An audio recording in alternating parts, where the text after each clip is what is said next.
Hey, this is Tiger. Welcome to my stream. Good evening, AJ. Thank you for the first tag on the chat.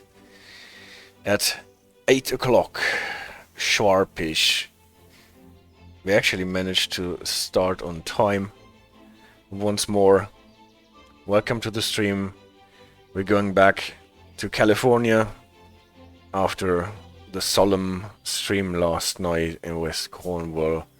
And we're doing some less emotional stuff. We're talking about route signaling on Caltrain routes, why there is actually a signaling divide on the Peninsula Corridor, and what this has in common with the splitting distance signals that we have been talking about 2 weeks ago and the week before that. So I am more or less finishing the Peninsula Corridor Caltrain signaling. This is the third stream out of 3 dealing with the Caltrain signaling. We have the regular speed signaling for passenger trains, then the speed signaling for freight trains and all the dwarf signals.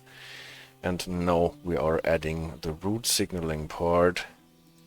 Let me see, where is the DLC marker here? Peninsula Corridor.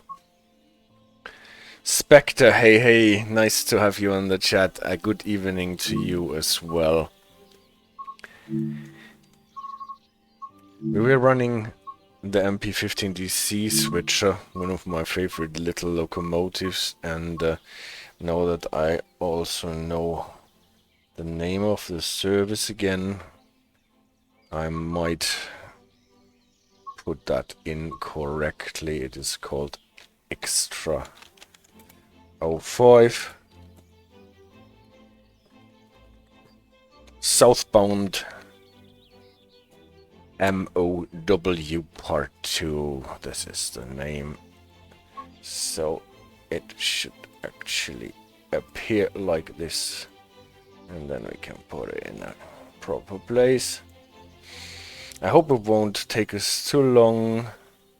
CD Radar, God bless you. You have to send some more American signaling, but I can promise you with that one, the trilogy about the Caltrain signaling is done, and we will have some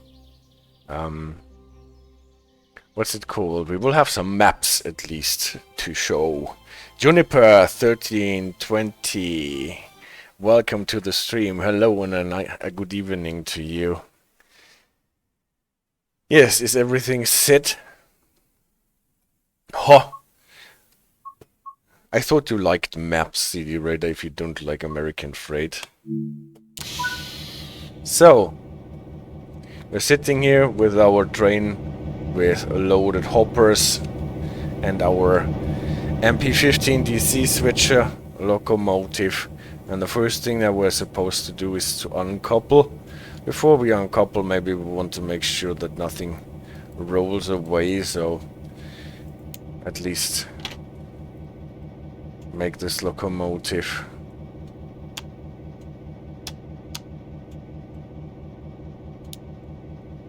ready to start, especially brake-wise. Lead or dead, full application with the independent brake, and then the freight has been handled off.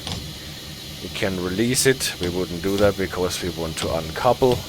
That means full service for the train brake so that the cars don't run away.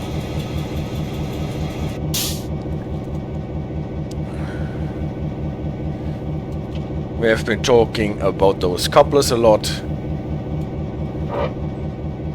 Type E, Gen A couplers, AAR couplers, knuckle couplers, whatever is your preferred name for them. Usually we might have to press on to make them release, but they're released quite well. So now we are supposed to draw this train away. Since we are running now on no coupling, I actually want to have the safety systems on. Just remember to switch them off before coupling so that we don't blow the PCS. And then we can release, because the full applicated fully applied. Loco brake is still holding us, and now this is why I chose this service. We are getting a signal that has different meanings in route signaling and speed signaling. At the moment we can see that if we look at the map, we are still on the part where the speed signaling is valid. Signaling divide is somewhere around here before we get to Santa Clara. Maybe it's even here, because it looks like there is a junction coming in. And in the speed signaling universe, this is telling us we have to go slow and expect the next signal to be a red. So this is a slow approach signal, whereas in the route signaling it has a different meaning. It is simply a diverging approach signal. We will get to this at the end of the service, and this is why I picked this, so that we can totally see that there's two different meanings here.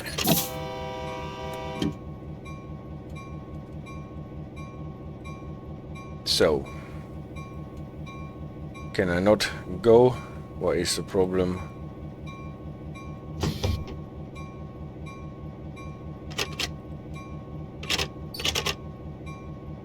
Oh, I blew the PCS.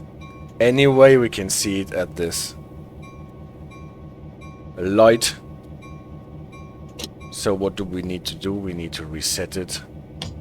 Put it into suppression or emergency even. Throw it into emergency to make it sure.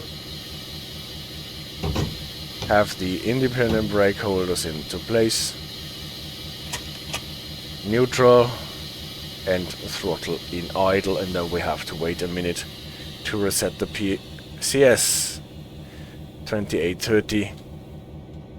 And this is what I wanted to not happen by turning the safety devices on, because with the safety devices we also arm the pneumatic control switch that activates if there is a sudden loss in brake pipe pressure.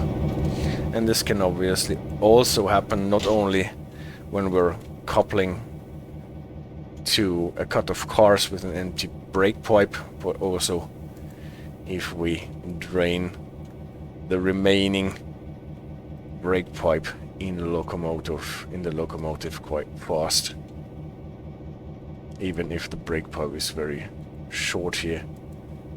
Whatever. Now the pneumatic control switch light has turned off. We can release, and now we should actually be able to start this train.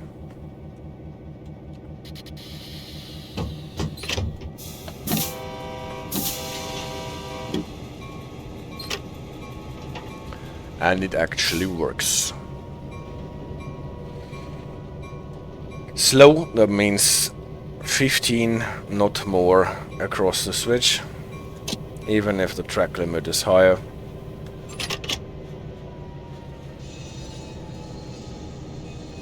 Prepare to stop at the next signal, but actually we're not getting to the next signal, we are stopping earlier.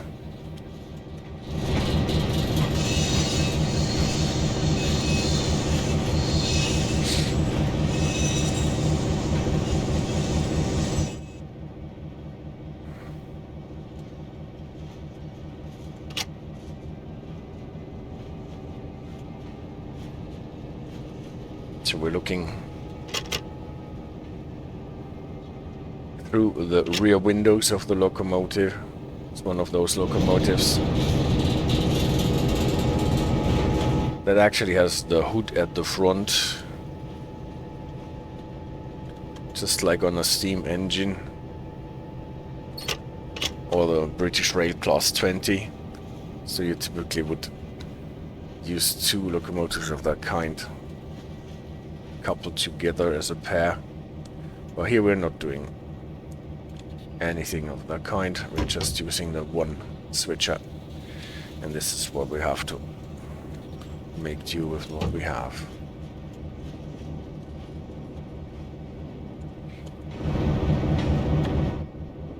So we're stopping on open track more or less as a shunting service.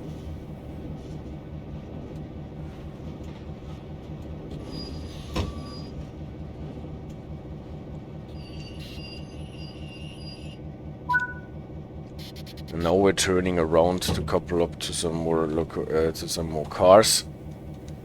What is a quite dangerous thing to do actually, because we are shunting through the both through tracks, and then we're going into the siding on the other side and pick up the cars that are standing just behind the bend. So actually a thing that needs to be done with a lot of caution. The blocks in both directions need to be blocked so that no other train can go there.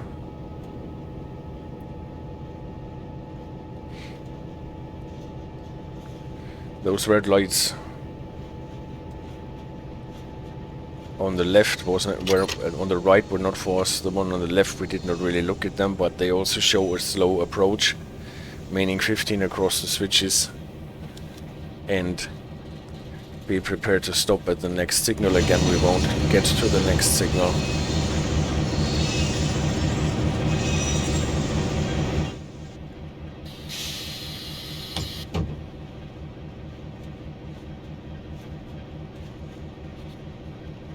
Going a bit downhill here.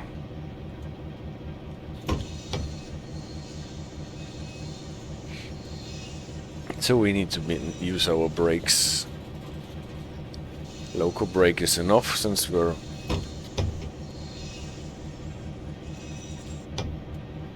only running as a light engine, if you can use this term for a shunting service.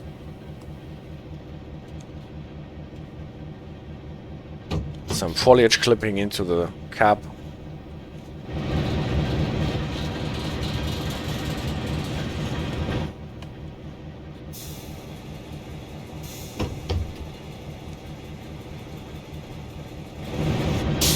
Now why we need to be careful.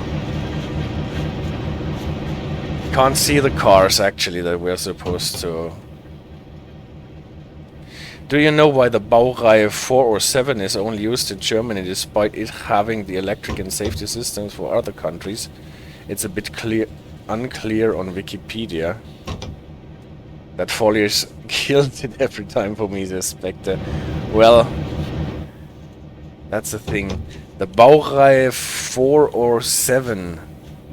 Well, I will have to look this up. I don't know it by heart, Juniper, I'm sorry.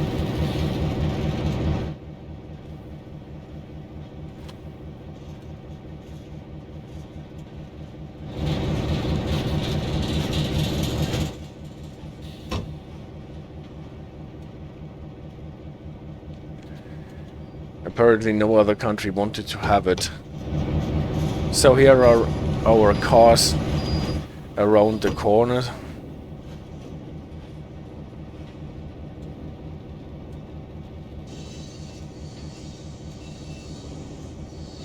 No problem, it's one of the newer ICE3s. They all look the same, but they are quite different technically. Yeah, it must be one of the ICE3... No? 3, 4, 6, 7?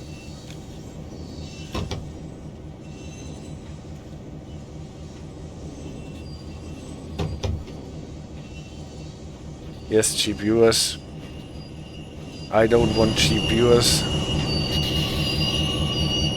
My viewers are precious. Thank you for banning this guy.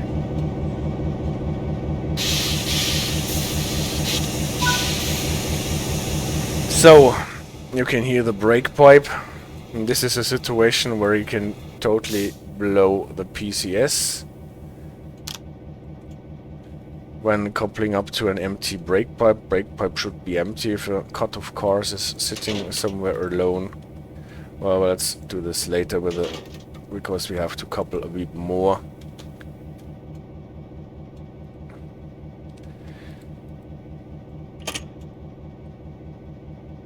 Again, we're not really getting started at a signal. We have to pull out on the through tracks again.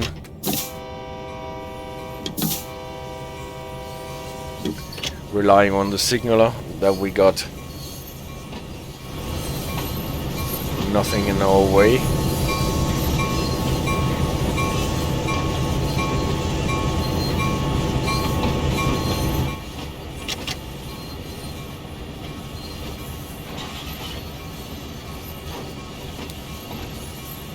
Turned off the wrong headlights.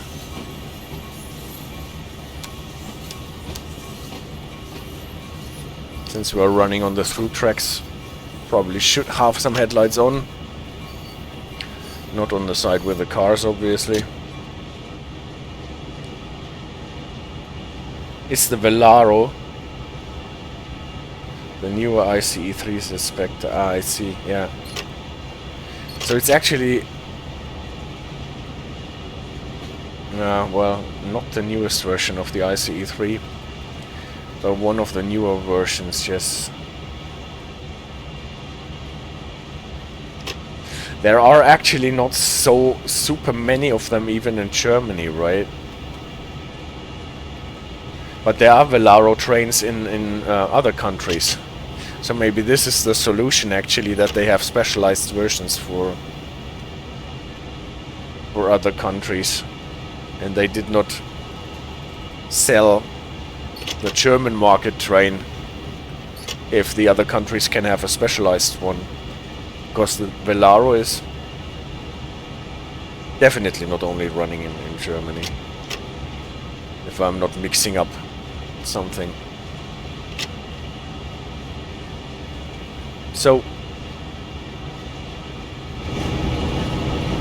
let's make sure that Spectre is not killed by the foliage again. Foliage actually is blocking almost our signal. Again, it is a slow approach. 15 on the switch. Prepare to stop at the next signal. Whoosh.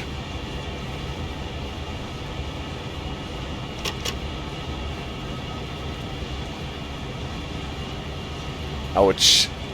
Yes, Spectre. Put your helmet on, please, so that you don't get killed. There was the 403 and 406 multiple system ICE. Then there came the Velaro design in 14 with the 407, and the 408 came last year. Only 08 goes international despite the 07 having the system for it. Okay. Well, the 403 and the 406 are in the game. We did a stream about the multi-system on the 406 if I remember correctly.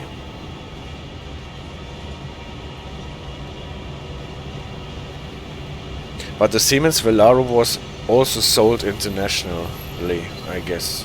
Or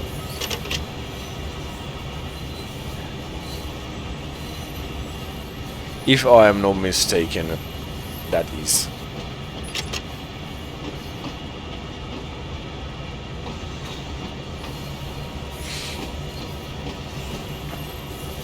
So,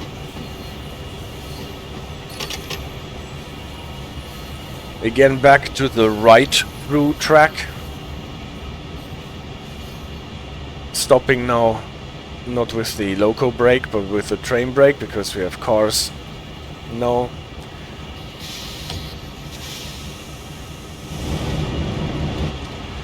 With the 3 empty cars, loco brake would maybe do the job as well.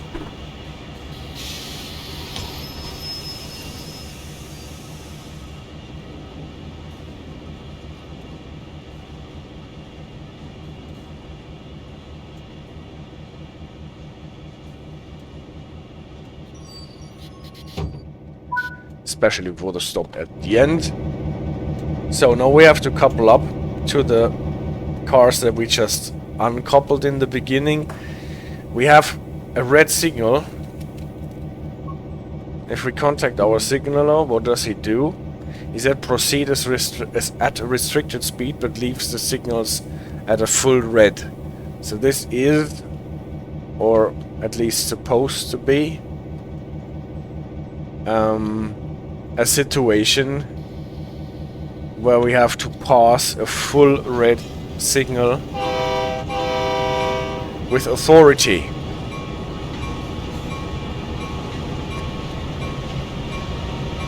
To get back to our cars. Obviously something that needs to be done with a lot of caution. Don't know why this is done that way, whether the signal cannot give us a flashing red what would be a restricting aspect.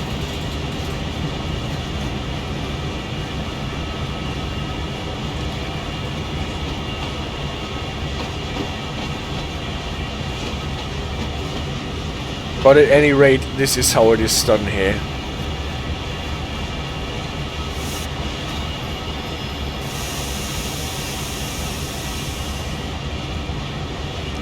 Again, running downhill.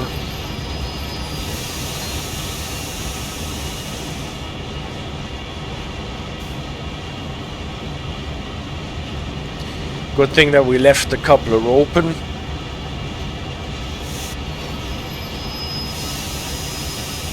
Good thing that we're not dealing with passenger cars, so that we can skip the stopping before coupling.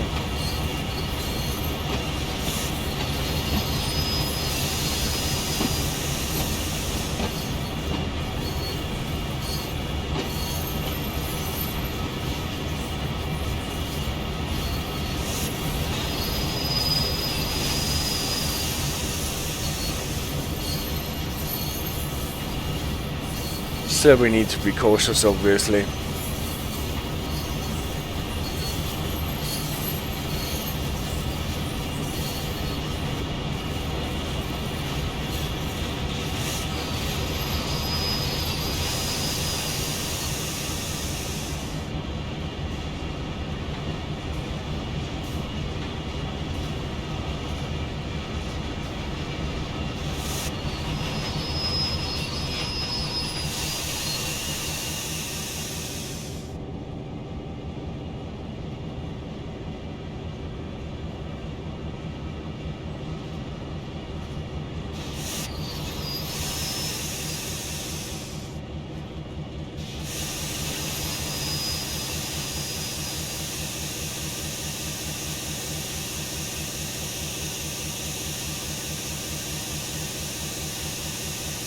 Come on. Go into your coupling.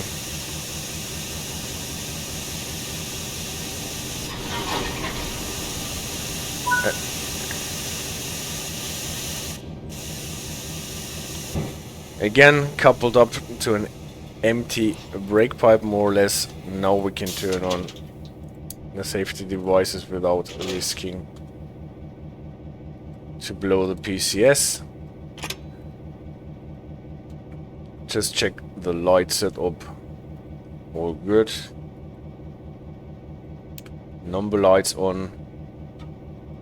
Also here, where this has two switches for the number lights, I'm not entirely sure. And now we can actually go, and we see we have got, instead of a slow approach, a slow clear. That means 15 across the switch, and then we can go to line speed. So now we are actually set up to leave. Let's see if the reverse is set correctly after all. Yes.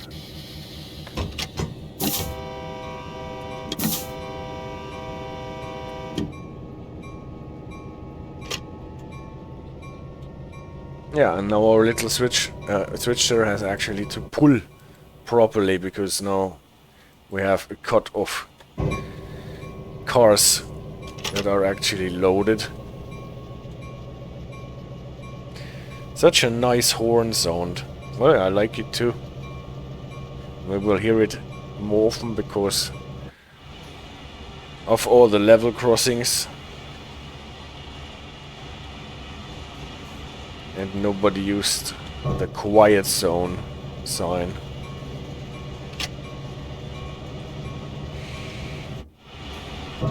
I'll actually use the Avia out of the window view as well.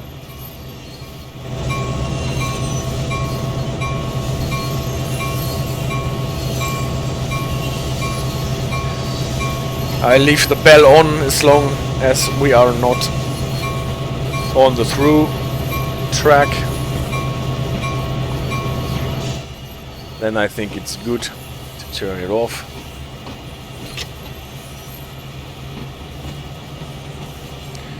We're running uphill from this point south towards San Jose. and towards our signaling divide. And while we are doing this, I want to go to the presentation to talk about what I wanted to talk about today. Why exactly we have a signaling divide in this DLC.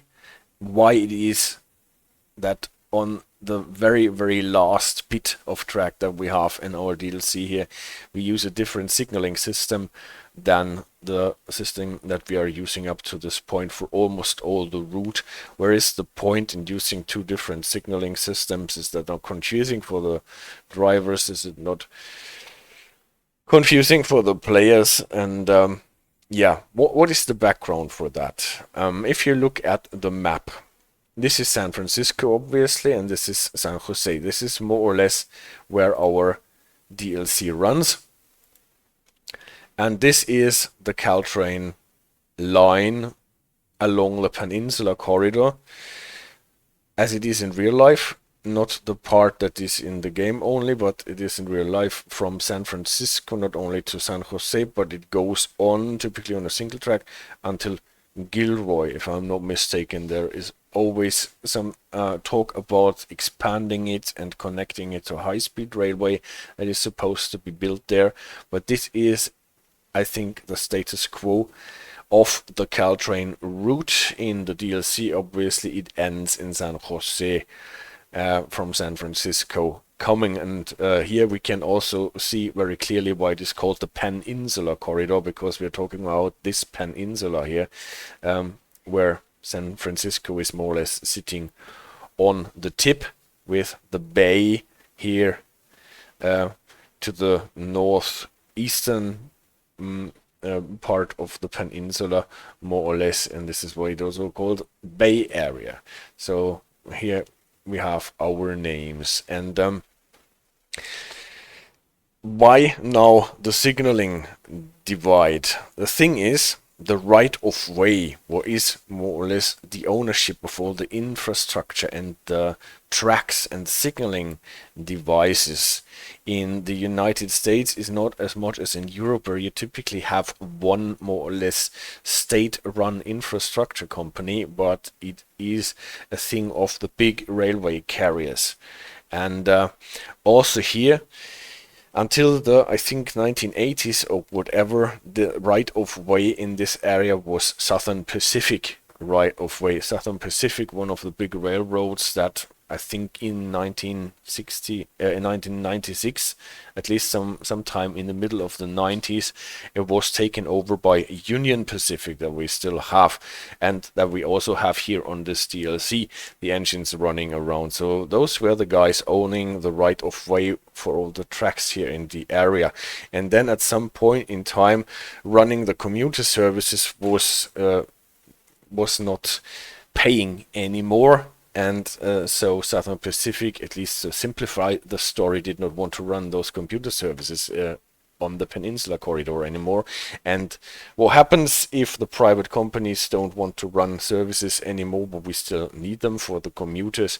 Then the state has to step in and more or less run a state-owned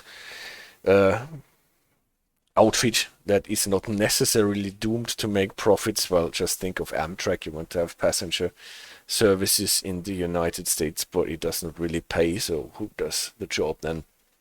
The state has to run more or less it through a company. And more or less the same here with Caltrain. Caltrain is an outfit that belongs to a joint powers board, the Peninsula Corridor Joint Powers Board, what is, well, a consortium more or less of all the municipalities here in the area, and they bought the right of way from Southern Pacific, but only for a bit. And now you could think, and this was my first thought actually, that up until the signaling divide, it is Caltrain right of way, and after that it is Union Pacific right of way, but it is not so. Actually, Caltrain, or the Joint Powers Board, owns the right of way until this is the Peninsula Corridor Joint Powers Board, what is behind Caltrain. It's not a nice word, it's Caltrain. So Caltrain is the word that we will use, and they brought it up until a little station called Tamian, if I got that right and did not misspell it. And after that it is Union Pacific right of way, because Union Pacific took over the right of way from Southern Pacific in the 90s. And still they have a mutual agreement that Caltrain can run the trains up to Gilroy, up to a certain number a day, even though it is Union Pacific right of way, and Union Pacific can run some of its trains on the Caltrain right of way. And this is why in this DLC we have Union Pacific freight trains running on the Caltrain tracks. Also an interesting thing that I wanted to know, why we actually have Union Pacific running around here. So the divide for the right of way is at Tamian, so in a part of the track that is not longer in the DLC, because our DLC stops at San Jose. So all what we have in tracks is Caltrain right of way in our DLC. So why is the signaling divide earlier? Why is it just before you get to Santa Clara, and then you're almost in San Jose already? So what is the point in having this little scrap of track between just before Santa Clara and then Tamian, with a different signaling system? And Union Pacific obviously on their right of way uses, as we have seen in other streams, a route signaling system all the way. And it makes sense to think that because of that we are switching to a route signaling system before we get to Santa Clara. But the thing makes sense then if we acknowledge that at Santa Clara there is a junction and there are two other lines, major lines, coming in at Santa Clara. And this is first the Capital Corridor, that is a line coming from Sacramento and going through Oakland, and then on the northeastern side of the bay through Fremont and then to Santa Clara, and then ends in San Jose. So there are different trains that are running on Union Pacific right of way almost all the time, and at some point get on Caltrain right of way before they end in San Jose. And there is also the Altamont Corridor Express, the ACE, coming from Stockton, and then also Fremont and Santa Clara, San Jose. So I think I don't really know that, but since just before those three lines, the Caltrain, the Capital Corridor and the ACE merge, we switch to route signaling, and those trains are running on route signaling all the time.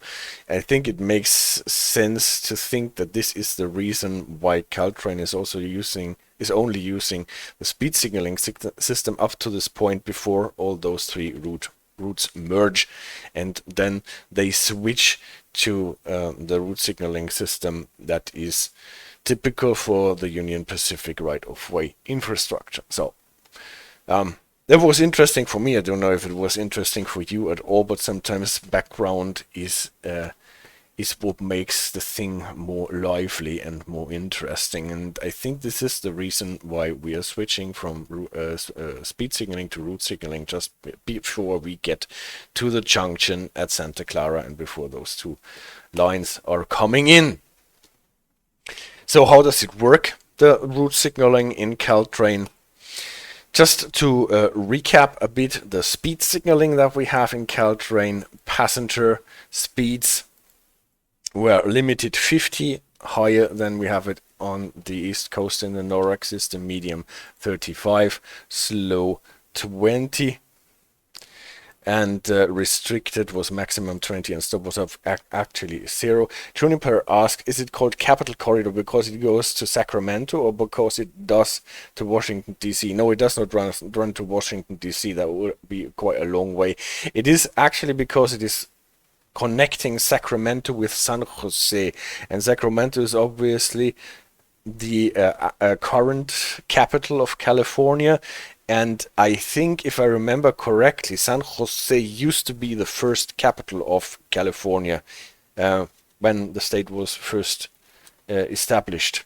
So it is fair to call it the Capital Corridor because it connects the first capital San Jose with the current capital Sacramento. Don't know if there are any more capitals on the way from Sacramento to San Jose, but this is, if I remember correctly, the story that I have in mind about the capital corridor. Coming back to our recap of the speed signaling system, obviously we have red, we have green, high green for a clear track speed, we have the high yellow, if you can call it like this, the normal approach. We have talked about the fact that if you don't have red lamps underneath the first lamp, so if you have only two heads or one head, then you can just in your brain add the red lamps underneath. So black lamps or missing lamps underneath is always the same aspect, or unless otherwise noted, the same aspect as red lamps for the 3 lamp or signal head signals. The flashing reds are the restricted ones, the flashing green on the middle one, on the high one we don't have it in the system. It was the limited clear, so 50 now on the switches, after that back to track speed. Not flashing in the middle was medium, middle one medium, and the slow one, the lower one, is just as we were started with the slow clear. Then we have approach signals, introducing signals that have a speed limit of this specific kind. If you put the yellow lamp on top of it, yellow on flashing green is the approach limited, yellow on green is the approach medium, and then to not waste and make it possible to have the same aspect also on two-headed signals is yellow over yellow for the normal approach slow. And we have also, at least on the charts, we have an approach restricted. Always wonder what the point is in approach restricted signals instead of just using an approach. Well, we will see. Well, before we get to the approach, the signal before that will be the advanced approach. Normal one on the highest signal had flashing, telling you you have 2 signals until you have to stop. Then we have already learned that in the speed signaling system, approach signals and the slow approach signal require you to slow down to medium, and the advanced approach signal requires you to slow down to limited.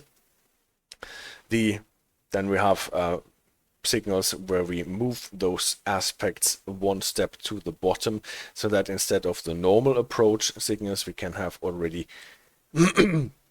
approach signals that already carry the order to slow down as the medium approach medium signal that requires you to not pass the signal faster than medium and prepare to be at medium speed at the next signal.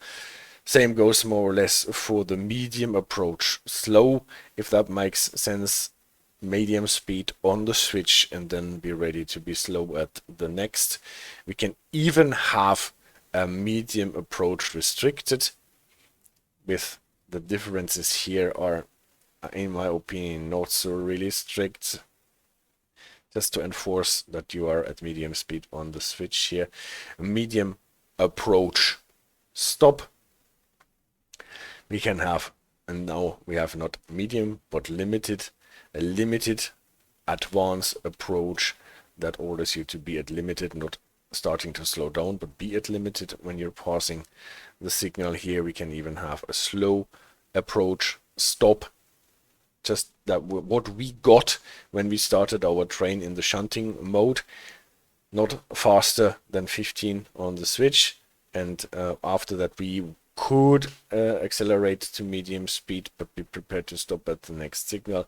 Same thing goes here for the slow advanced approach. In the meantime we can accelerate to limited but be prepared to stop.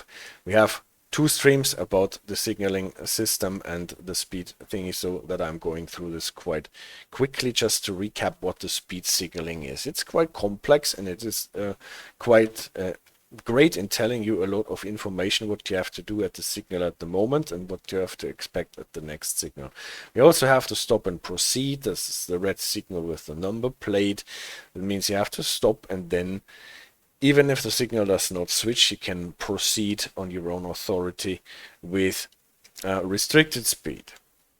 Now we have seen that freight speeds are lower, so not 50 but 40 for the limited, 25 not 35 for the medium, 15 for the slow. This is why I was talking about 15 on the switch when we are a freight train. Restricted is the same, maximum 20. And now that was enough with recap. And now what is the difference with the route signals? Route signaling means we don't have signaled speeds in its pure version. Route signaling does not have any speed, so we just throw out the speed. The only thing that works is the restricted speed, because it is in the Code of Federal Regulations. It is not really a signaled speed, but telling you that you have to be prepared to stop on site or half site most of the time, and then obviously have a limit, even if you can see to the other end of the country. You can't go faster than the 20 here. So the restricted speed we also have in the route signaling system, but no limited, no medium, no slow. And what does that mean for our aspects now? The speed limit for restricted speed is actually not quite clear from what I can find. The approach restricted tells you that you have to be prepared to go restricted, not faster than 15, but I don't know if 15 is the maximum for restricted speed all over the board, or only that you have to be prepared to not go faster than this. We, if I read this correctly, have in the speed signaling system not only the flashing red for the restricted, but also the lunar white. The lunar white in any position on the signal heads, and therefore also the version of yellow over lunar white for an approach restricting. Obviously, since we don't have medium speed, the signal cannot ask us to go medium speed at this point, so it does not have a speed requirement here, but be prepared to not go faster than 15 at the next one. A medium approach restricted, that tells us to go medium at this point, we cannot have, because we don't have medium speed, so this signal does not exist in the route signaling system. And what do we do with all the other signals? Obviously, a high green we also have in the route signaling system, also a full red that requires us to stop, and the approach and advanced approach we also have, we will see in the route signaling system, with slightly different indications for what we have to do when passing those signals. But what can we do with all the aspects that I put blue frame underneath? They all have, and this is the thing, they all modify in one way or the other the normal approach indication, and tell you that you have to slow down already with the medium or slow or limited or slow versions of them, and then here go a certain speed at the signal. And since we are not using speed signaling but route signaling, they cannot have those aspects. So all those divisions here that we have in the advanced approach and approach thingy we cannot have, so I throw them out here. And also those indications to be at a certain speed category when passing the signals we cannot have, so I throw them out. So what can we do with those aspects now in our route signaling universe? First thing is a flashing green. We don't have that in the speed signaling system. It was introduced to have a higher speed on better switches than the medium ones, to go limited instead of medium. A thing of from the speed signaling world, we don't use flashing green aspects in this route signaling system that is used by Caltrain. What do we do with those nice aspects, with the green in the middle and the green on the bottom? We use it here, obviously, for the green signals, but now if it is switched or shifted to the middle or to the bottom, it also carries the indication that at the switch behind the signals we are not going the straight route, but we are diverging. Can be the middle one or the lower one. I have never been able to ascertain that whether the signal is showing you the middle one or the lower one is actually telling you which of more than one switch you're going over. So I can't really say that this is a thing that you can get from the signal. It makes sense, right? That if it is the middle one, you're going across the switch that allows the faster travel, or the lower one that allows only the lower speed, or the first one and the second one, or something like this. Never been able to ascertain this. Might differ from route signaling systems to route signaling systems, but the thing is, if it is not the high green but a lower one, you are diverging. Well, in the speed signaling system, those signals tell you to go medium speed or slow speed, and obviously as a driver you know, well, most probably I will be getting this because I'm diverging at this point. Sometimes it works, sometimes you can get these aspects also for traffic, but rarely. Typically it is because you are diverging at this point, whereas in the route signaling system it's the other way around. The signals are telling you that you are diverging, and how do you know how fast you can go on this switch? You have to look it up in your timetable, in your route documentation that tells you if you're diverging at this point, you can only go with that and that speed across this switch. So it is only telling you that you are diverging. The speed you have to figure out from your documentation, and in the speed signaling system it is telling you the speed, and you can gather from this that you are probably diverging. So this is why speed signaling system is probably the easier one for the driver. Still, route signaling system is used a lot, not only in the United States, but we will see also in the UK, where we don't have any speed signaling system at all. So those signals we have moved there and used them for diverging aspects. And can we use that for the same here, more or less? What do we do with those yellow over yellow ones that were used to introduce a reduction to slow speed? Obviously we don't need it for that because we don't have slow speed. This is why we can use this signal, yellow over yellow, to announce that we are diverging past the next signal. So this is an approach diverging signal. Not giving us an indication of what speed we have to go at the next signal, but allowing us to know that we will be diverging at the next signal and that we have to manage our speed accordingly.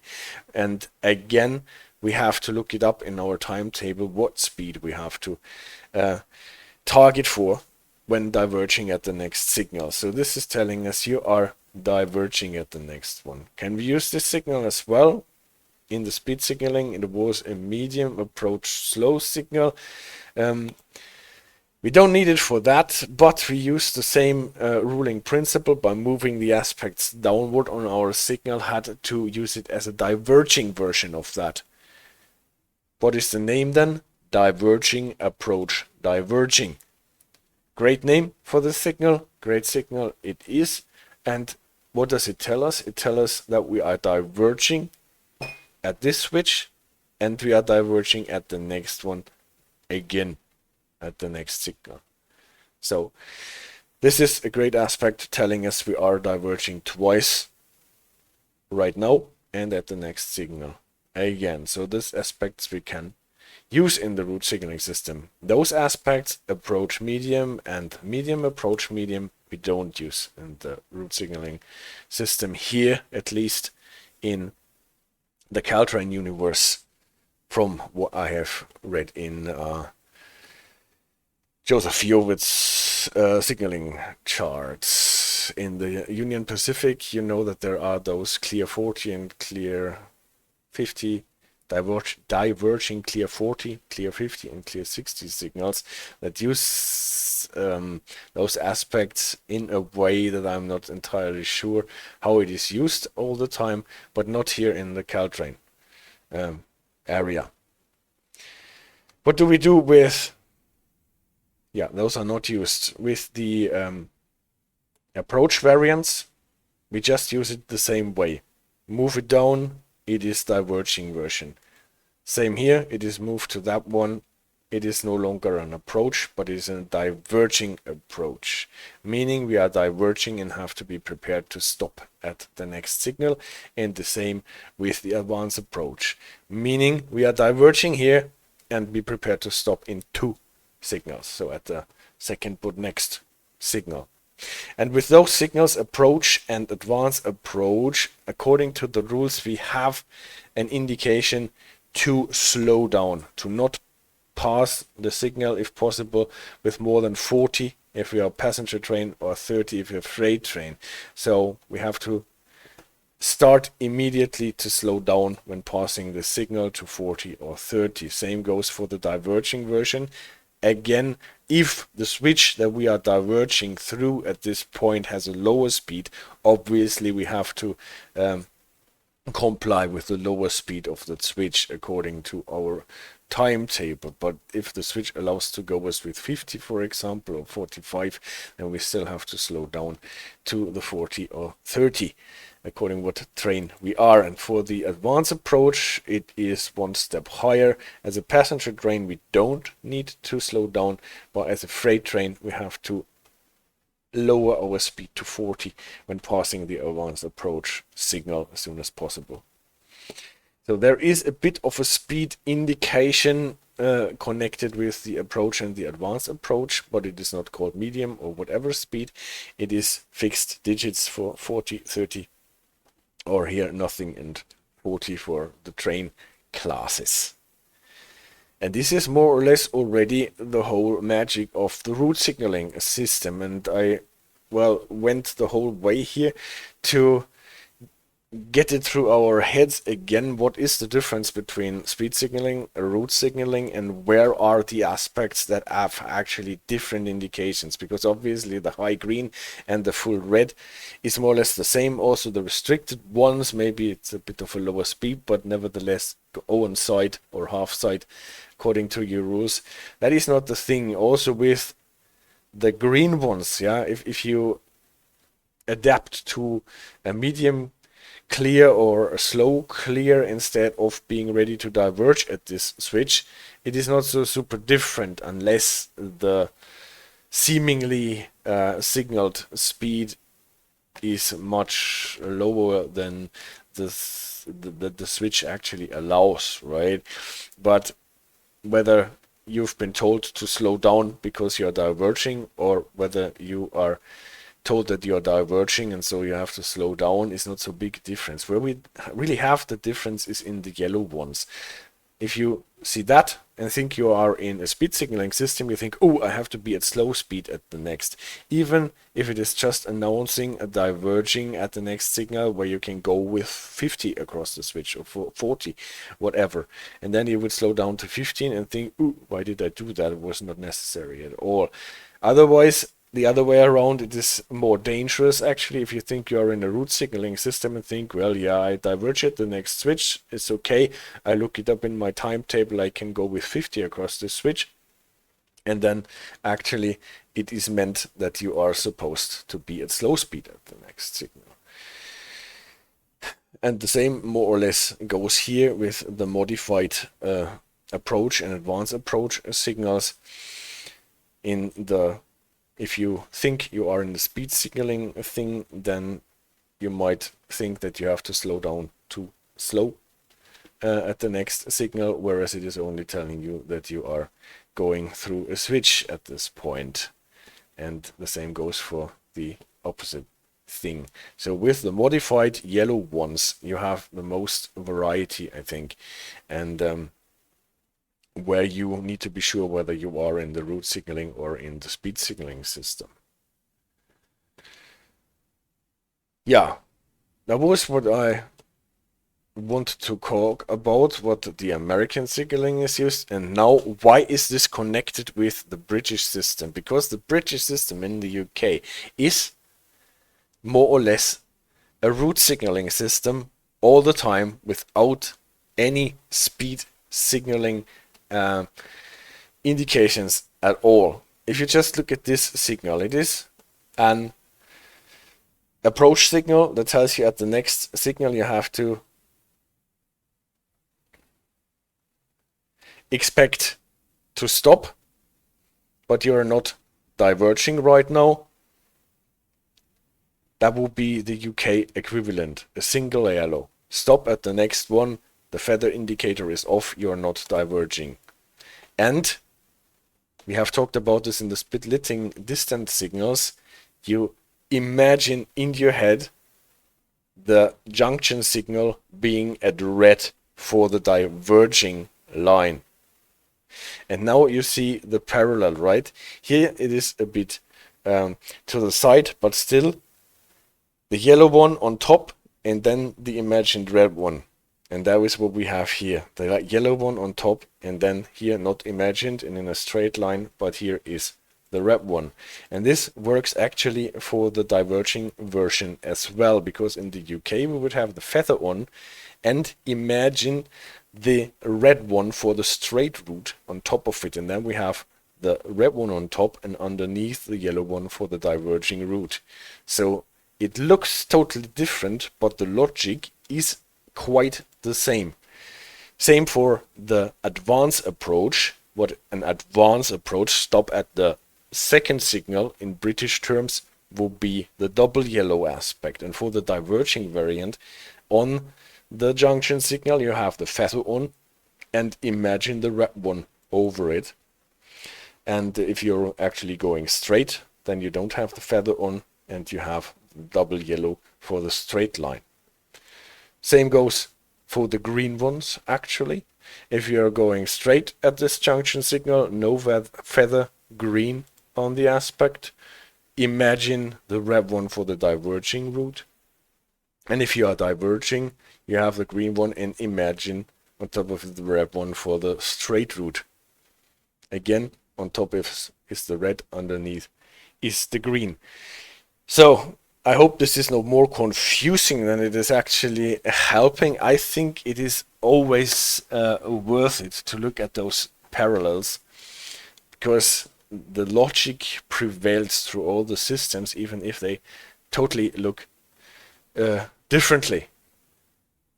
By the way, the approach diverging, what would that look like in the British system? Here we would have our splitting distance. See, we would have the primary head on top for the straight route, and for the diverging route we would get either a green or a double yellow depending on how the signaling sequence goes on. So this is actually more information in the British system that we are getting, because the approach diverging is not telling us whether we are getting a diverging clear or a diverging approach at the next signal.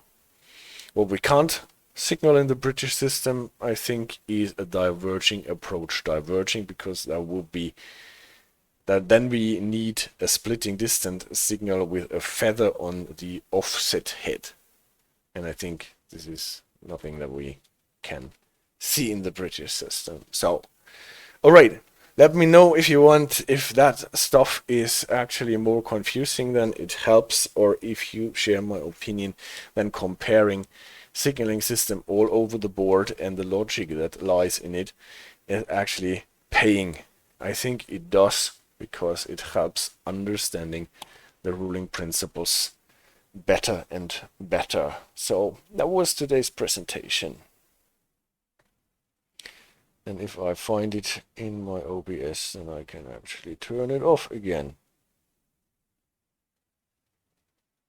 Here it is.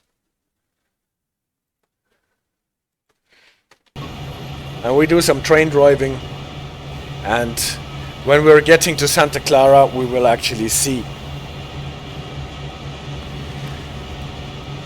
those signals in action. We have seen the speed signaling system in action here. And Spectre says, I still prefer speed signaling systems. Yes, so do I. It is much easier to drive according to speed signaling systems.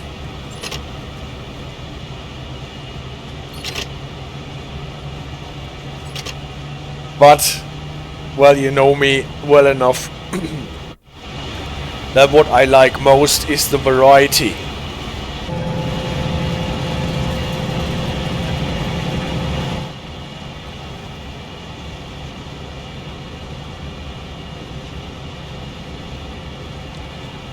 the variety.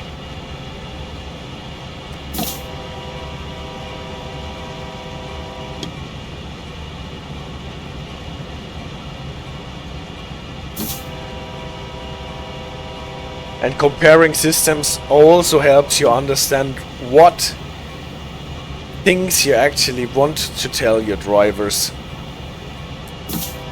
and how you can make it safer for everybody. And Spectres makes it easier to travel routes you do not know very well, totally. And I think speed signaling makes it safer, because you can't confuse things that easily.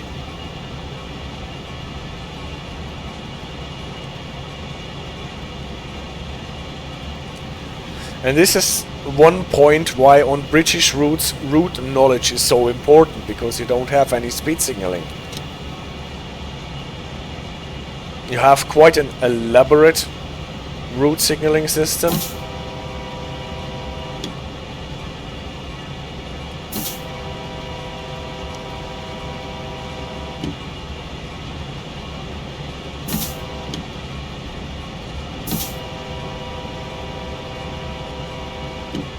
But the speed, not even a single yellow. There is not even a mandatory reduction in speed for the single yellow or the double yellow. We talked about this on the Nottingham stream, I think.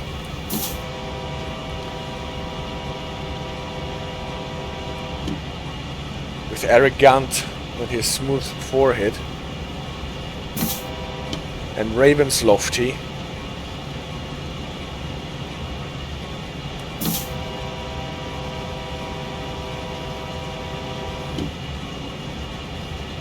That obviously you need to be cautious and prepared to stop when getting a single yellow in the British system, but there is no mandatory limit to it. Sometimes there are TPWS loops that can stop you if you are too fast, but this speed is not signaled at all.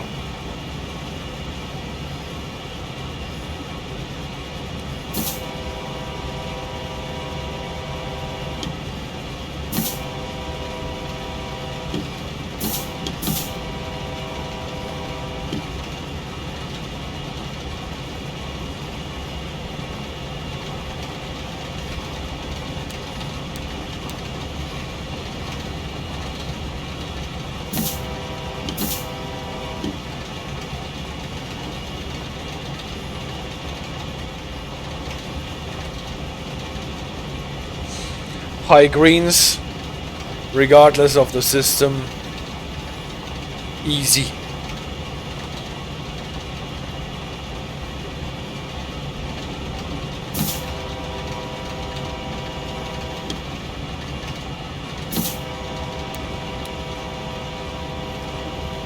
Dim the lights, and we have one of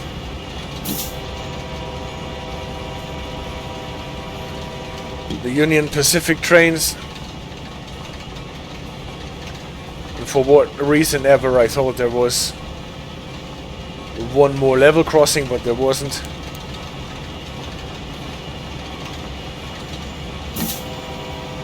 Behind this bridge there is one.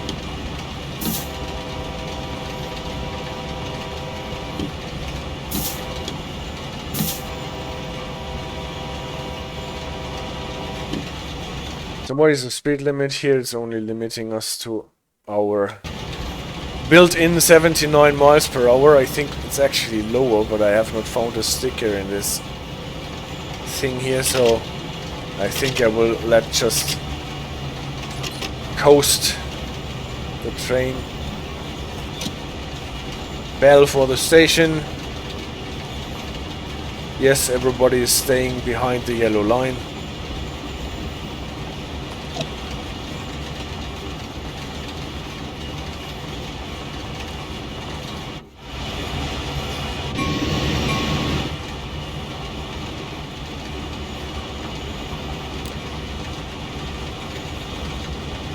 Don't need lights where there are cars.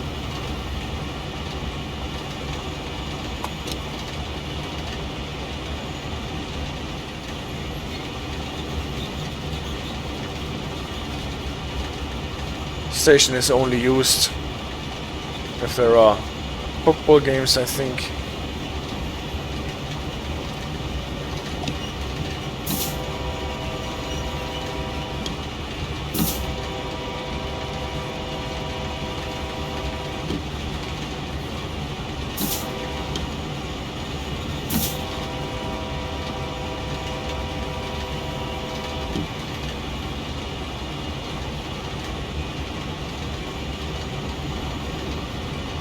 Don't want to be too slow with our train because we are more or less blocking the track for the commuter trains if we are too slow.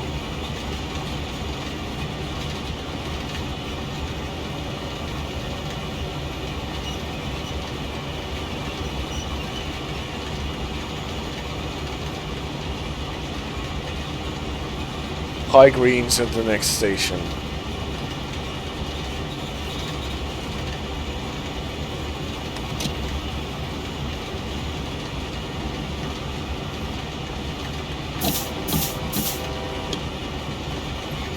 This person was not behind the yellow line.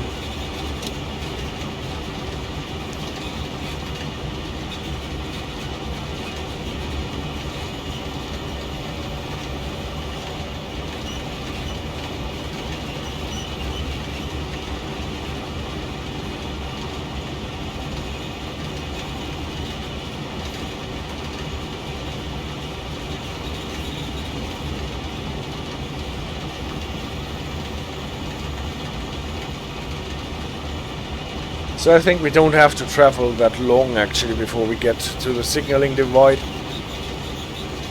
and before we get some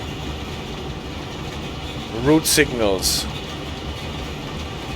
But for the moment we're still on high greens. There's a level crossing coming up. Here's the export for it.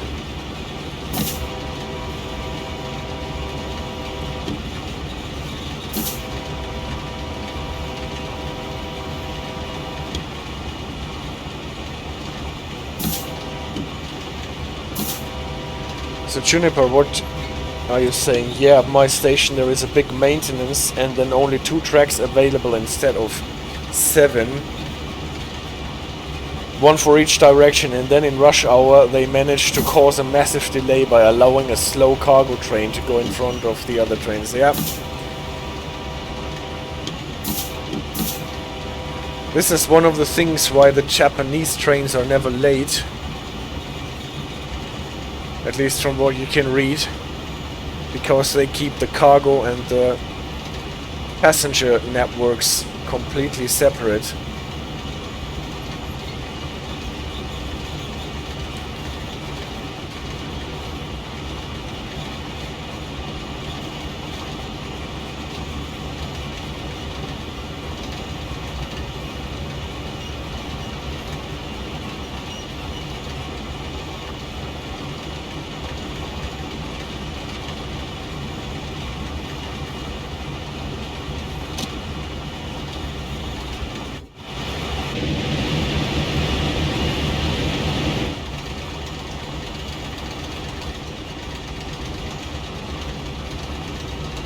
The station modeling on this DLC is actually underrated in my opinion. They have some really beautiful stations and there are a lot of them.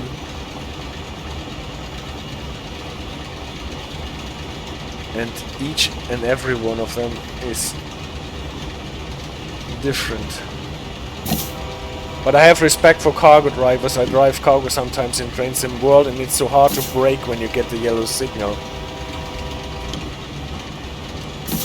Well, I love driving heavy cargo trains in Train Sim World.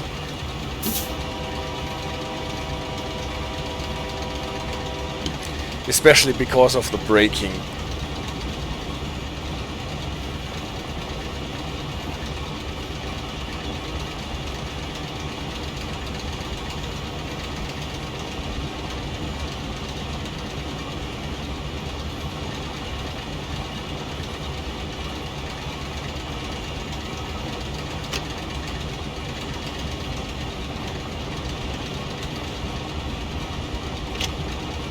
Even though everyone knows what happens on Cajon Pass in the fog on the yellow signal.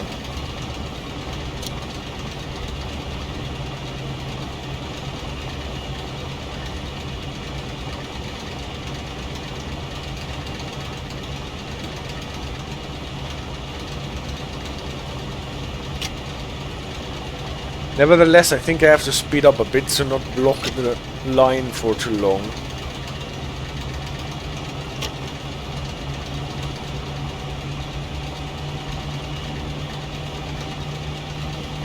You have to think ahead more than with light trains that brake quickly. Yes, Juniper, you're right, totally agree. Good thing is that you don't have to stop that often.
Yep, our little switcher really has to work hard with those cars and going uphill. There is a branch.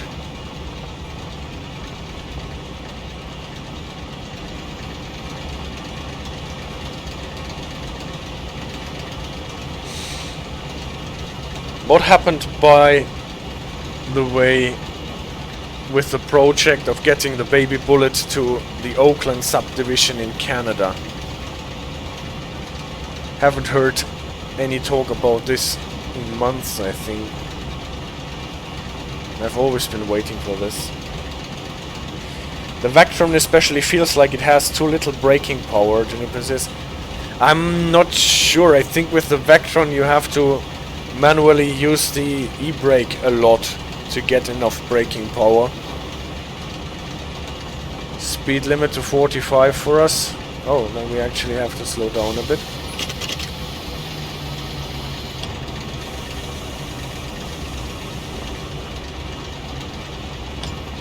We have half a mile to adapt to the speed limit that is announced.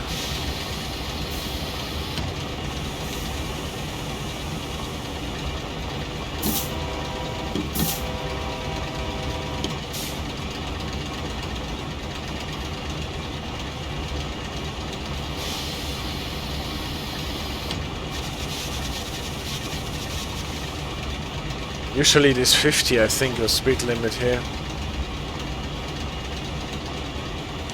At least this is what I was aiming for. So with the Vectron, what I have found, if you use the e-brake on the combined power brake handle along with the train brake, then you get most of the time sufficient braking power on the Vectron. But if you rely on the automatic brake blending, I agree, it seems a bit weak.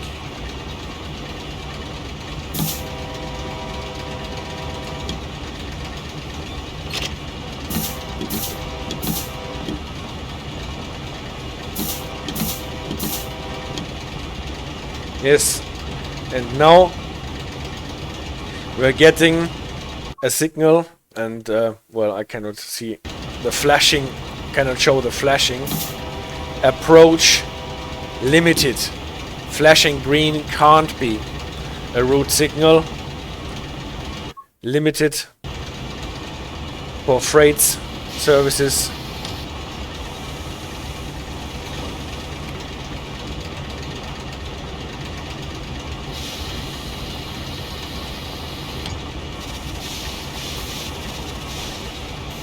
And here's our limited clear.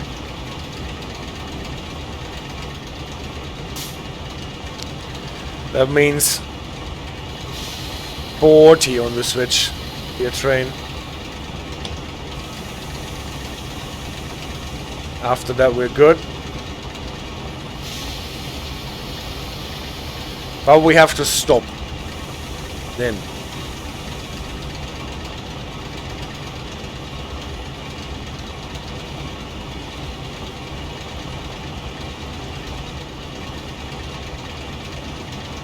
Speed is okay.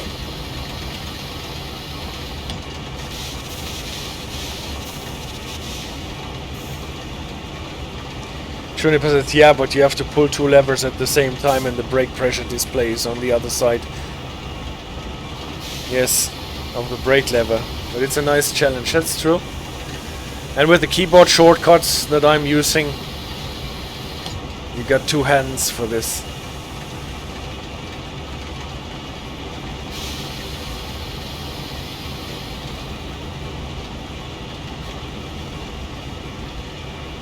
So, advanced approach, flashing yellow on top. As a freight train we have to slow down to 40. That's not a problem because we slowed down to 40 because of the limited clear anyway.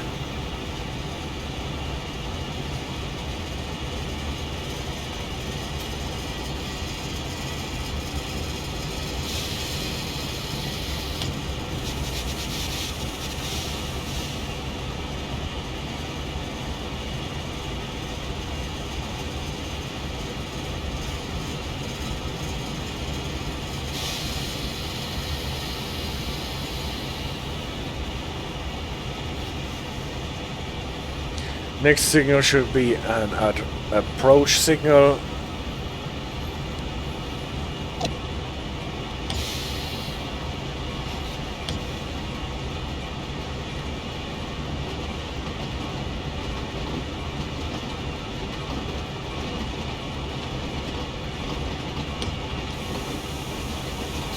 And there's the signals switched again.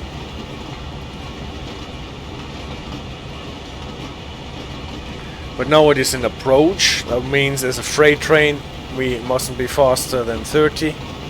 It's okay, we're at 25 already. And now we have to stop soonish anyway.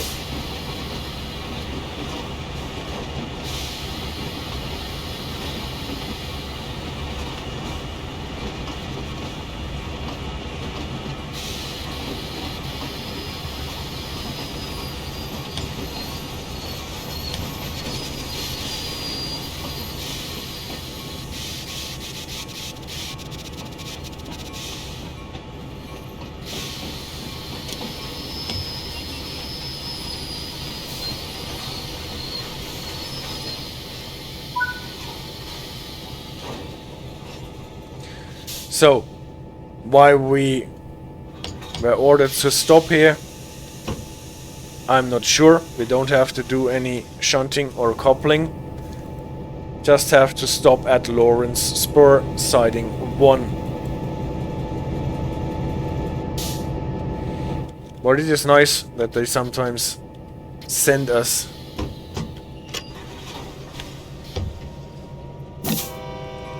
in the sidings and have a stop, so it isn't that dull. But still, don't forget we are running under approach. That means We can't go faster than 30, even though we got a new, in quotation marks, movement authority.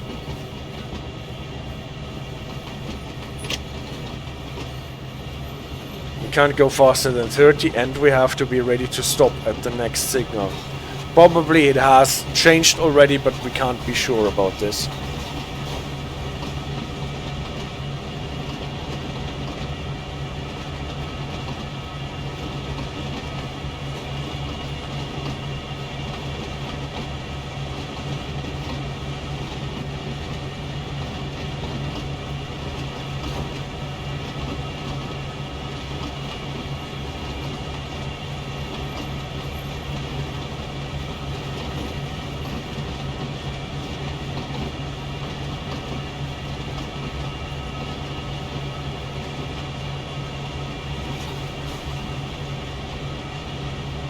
So, what do the signals show us?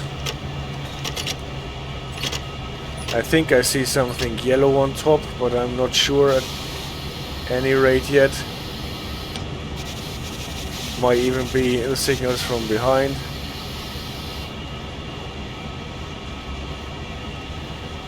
Be ready to stop.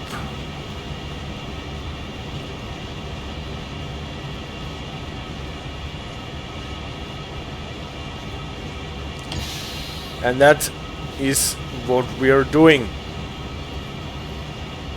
Got red signal.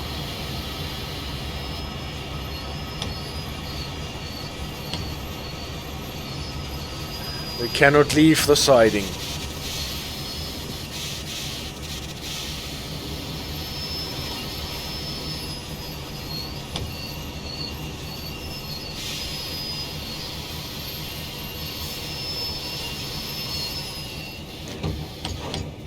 Don't know if in the Caltrain operating rules we have something like the British rule 55, so that we have...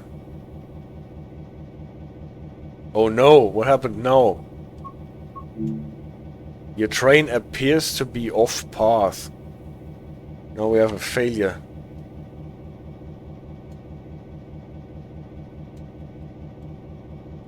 Ah, we are actually in the wrong direction. We are supposed to go here,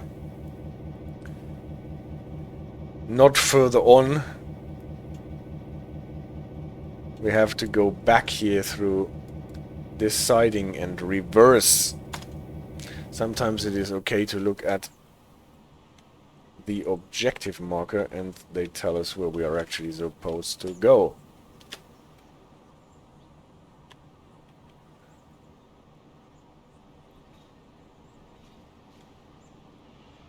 Oops.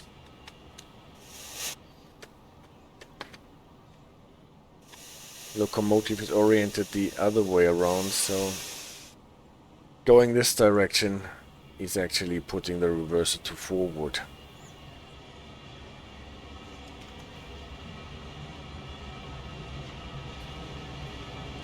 Here we still have a signal that allows us to go. Let's hope I did not break the scenario.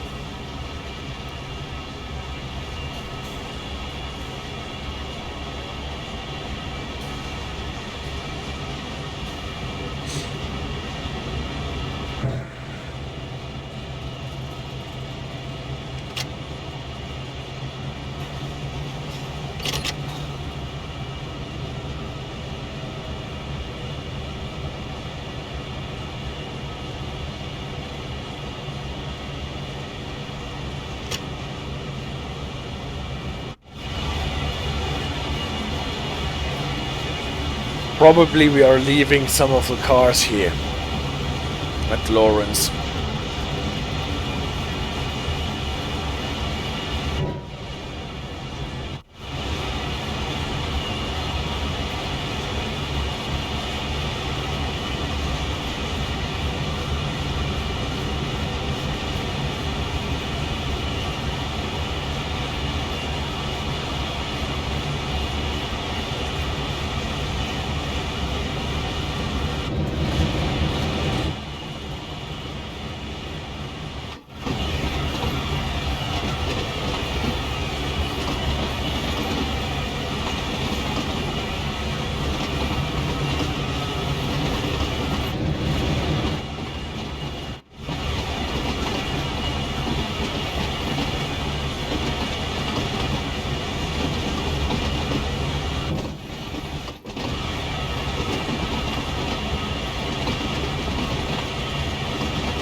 Here we're getting a flashing red.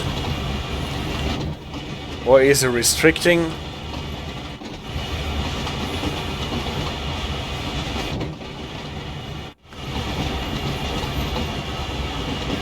What probably means that we should have Hank at the end of the train if we are reversing in here. Because otherwise we can't really drive on site.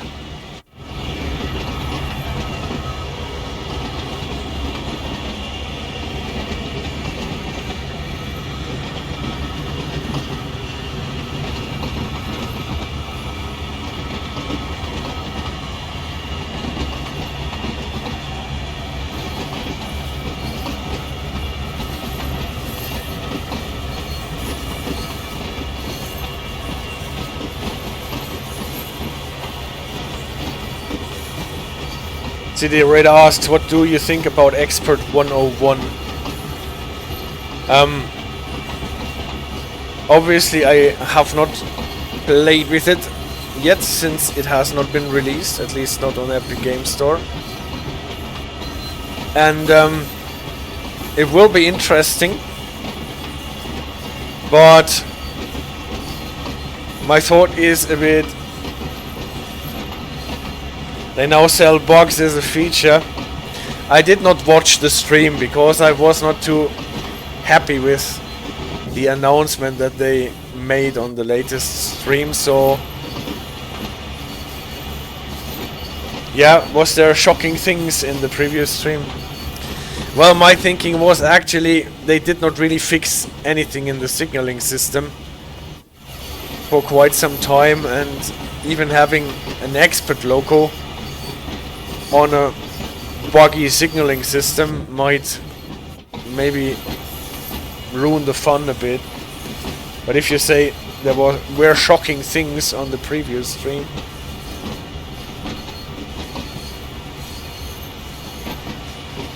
still will be interesting what they ask for it, what the price will be. Did they reveal that? The train stood about 10 minutes on open track. Oh.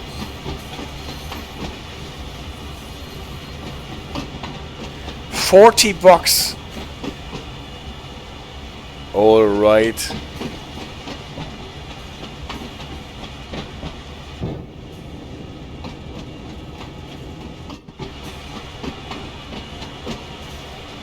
All right.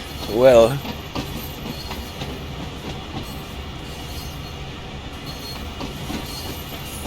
We'll see. We will see. Juniper says, yeah, the price is a bit steep. But I think they got stuck because they didn't have the person who knew how to fix the random fault that was triggered.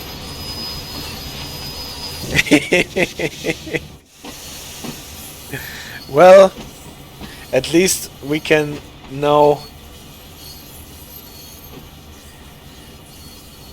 You can now always wonder whether it is a bug or a feature, whether it is a programmed bug or an unintentional bug. So we managed to get our cars in here. We uncoupled the loaded cars. I think, Hank, do your job.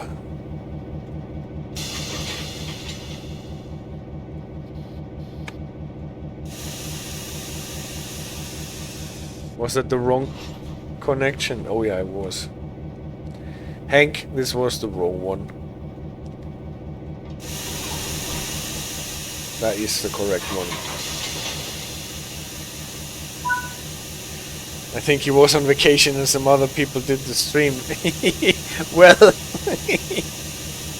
still...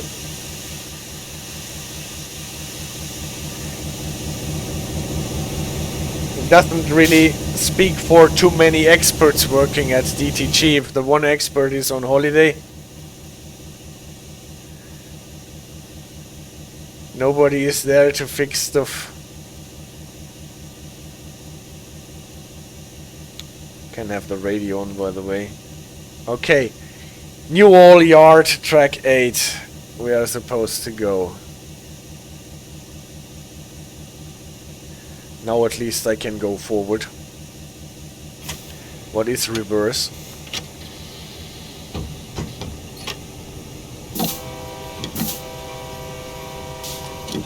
That might be true, says Spectre. Still, I thought, yeah. Now you may taste some of your own medicine, DT. Well. Well, we will see. Actually, I was quite reluctant buying new DLCs. Because in my opinion, the speed that they were throwing out new DLCs with was so much higher than they did some proper fixes for stuff.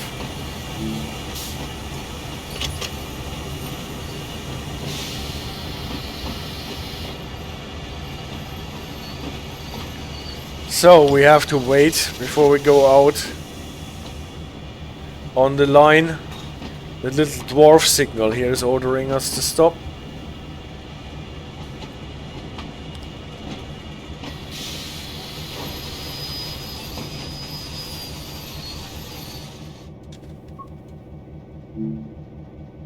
Wait for the signal to change. Okay, we will do that. New games, poor Train Sim World 3. Well, to be honest, I've been playing a lot of American Truck Simulator lately.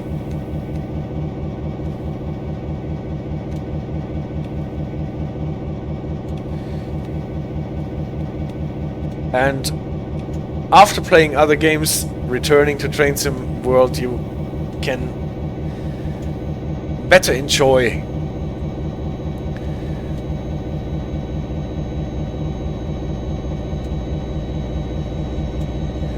the things that are actually good. So we can hear why we are getting a red signal here, because the Caltrain service with the F40 is coming here, stopping at the red signal, and is getting an approach limited because it has to leave the siding again, while we are held at the dwarf signal. And obviously the passenger train has priority over us.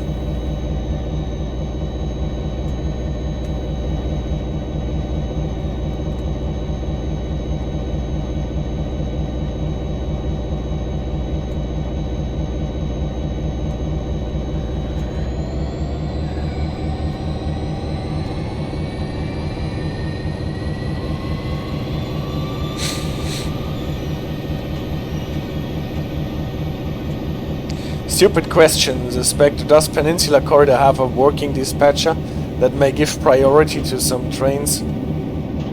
I think it has a dispatcher that gives priority, yeah. But obviously I don't know what version of dispatcher that is. I think those special services with the switcher locomotives are one of the most interesting. Now we've got a flashing yellow on the dwarf. That means we can start.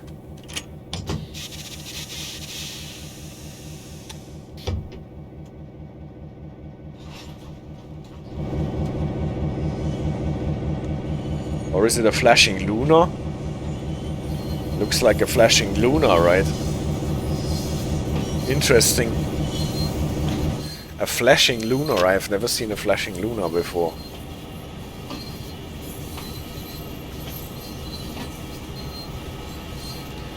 But we still don't have a proceed aspect, and now we're getting an approach. Interesting, it did not go to advance approach first, only to approach. Nonsense. Obviously the progression is the other way around. Approach is the first one that we get from red. Makes sense.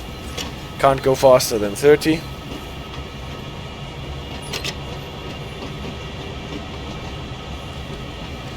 Spectre says, I only noticed when, for example, driving German routes, passenger trains, including IC, ICE, wait for freight trains, even if you are massively delayed. This can be a thing, that the delay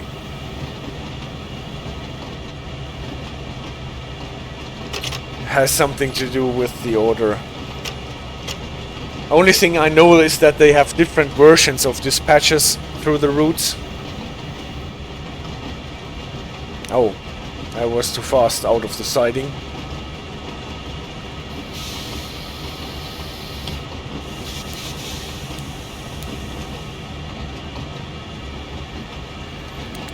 No, not the front ones, the rear ones.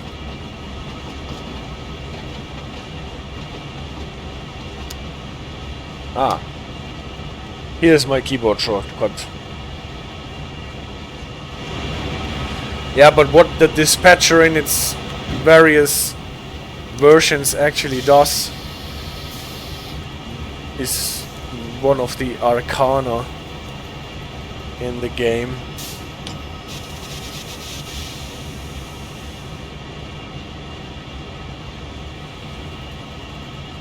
Alright, I think we have a flashing yellow in the middle head, what allows us to leave the siding. What is the interesting aspect of a medium advanced approach, no, a limited advanced approach it is called. That means we can leave the siding with 40 as a freight train, then return to normal speed and be ready to stop at the second signal, but now we are getting a limited clear anyway. Yeah, this behavior of the signals actually makes sense. I think signaling wise, this Peninsula Corridor is one of the most versatile DLCs that we have. We got a limited advanced approach because we were still supposed to not go faster than 40 across the switch. And then it got upgraded to a limited clear because the other train left the block.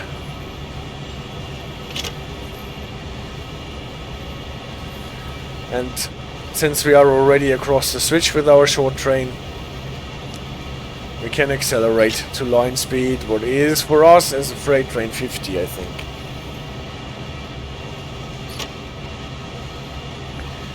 Even though this is not reflected in our pause screen. The freight train limit.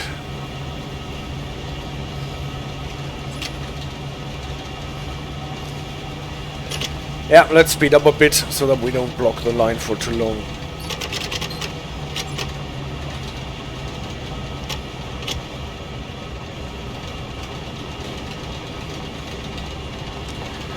High green.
So, And now, ladies and gentlemen, this is why we have chosen this service for, and what we have talked about all the time.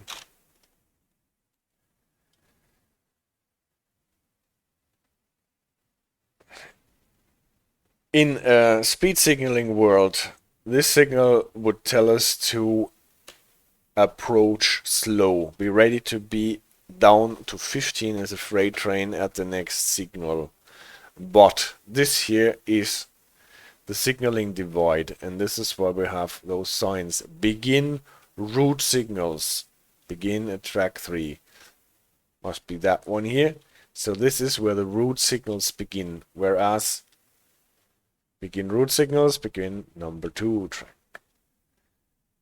And coming from the opposite direction, it reads begin speed signals, begin track 2, begin speed signals, begin number 1 track. So this is the first route signal that we are actually getting at this point, because it is already the begin, and so we are not supposed to approach slow speed, but we are approach a diverging thing.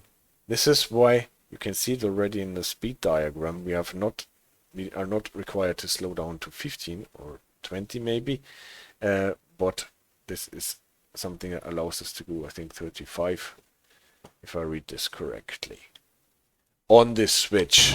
So we have to look up in our timetable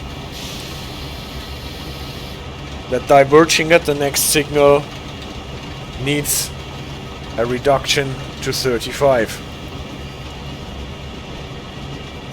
Line speed drops to 40 for freight trains.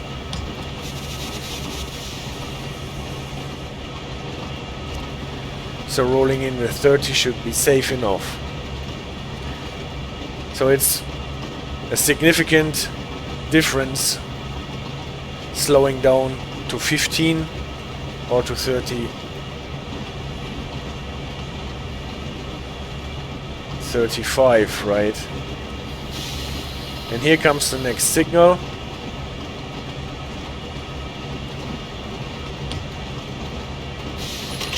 Oh.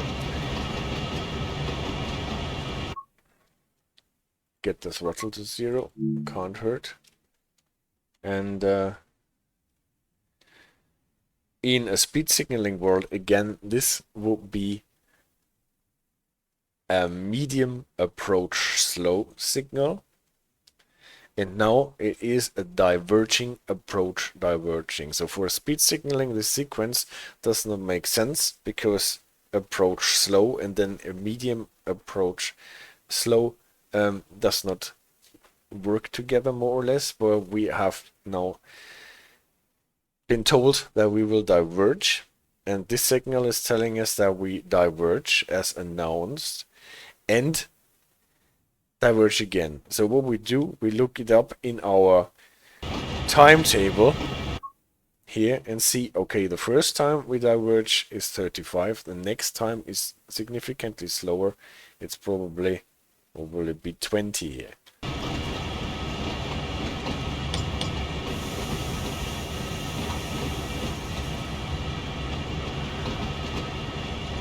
But for the first time that we diverge, now I overbreak the whole thing here a bit, because I was explaining the signals. The first switch should be good for 35.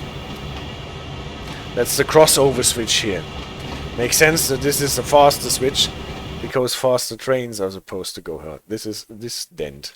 At this point we can go 35, and then as announced we are diverging again, and now we get a diverging approach, meaning we are diverging, checking it, okay, 20 for this switch. That leads us into, well, the area of the tracks that come from the left in here, and I think, if I'm not mistaken, this is the track that those two other lines, the Capital Corridor and the ACE, is coming in from Fremont.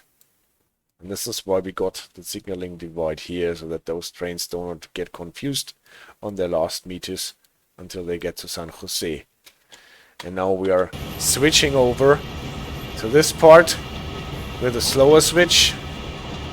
And after that we have to prepare to stop at the next signal. 18, that's okay. This is the 20 switch. And this is Santa Clara station in front of us.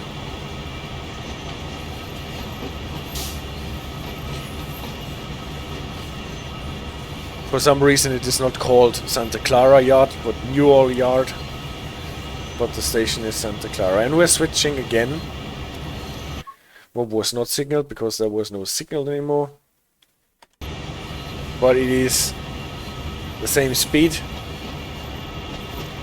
So we crossed the pair of lines that is coming in on Fremont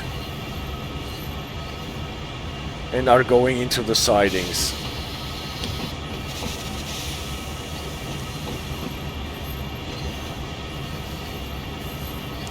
And I guess since this is yard area and sidings, not every divergence is signaled anymore. Since we don't need to slow down harder.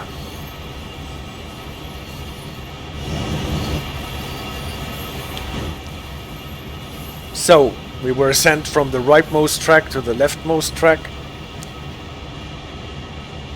with our 3 empty hoppers.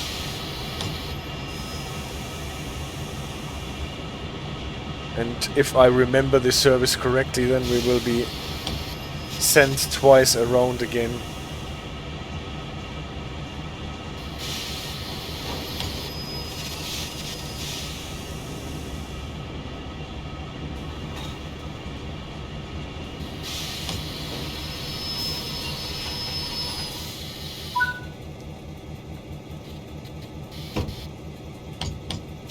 Okay, we have to uncouple. That means full service on the automatic brake, so that the cars actually stay where they are. Uncoupled. Where do we go? We go ahead. Not forgetting that we're still running under caution. If there is a signal, we have to stop. Switches are aligned though. And I have not seen any signal on our way.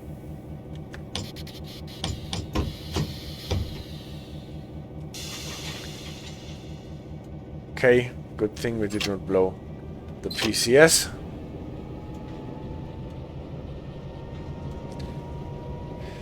I said it before and I say it again, we need that 1500 switcher on other American routes playable, and as DTG has somehow lost touch, I think. Well, I totally second that. This funny little locomotive is really fun to play, and the services that come with it belong to the most complex and most original services that you can find throughout the game.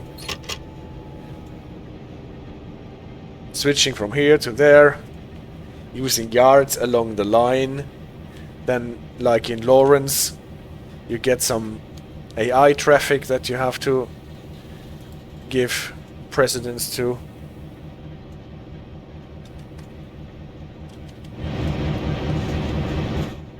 And if you just count how many different signaling or signal aspects we had in this stream so far, and they were all, from what I can see, correct. At least they make sense, they are plausible. If they are used like that in real life, I obviously don't know, but the system in itself makes sense and holds true. Yeah, sometimes, Spectre, I get the idea that DTG lost a lot of its expert knowledge throughout the last 2 years, maybe.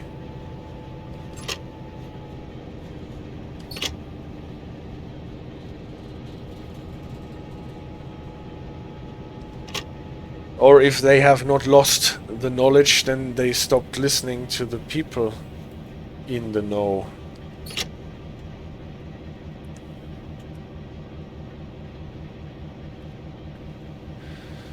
But who are we to know that?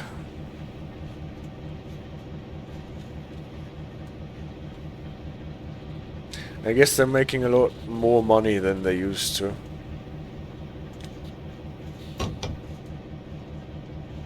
With so many DLCs thrown on the market,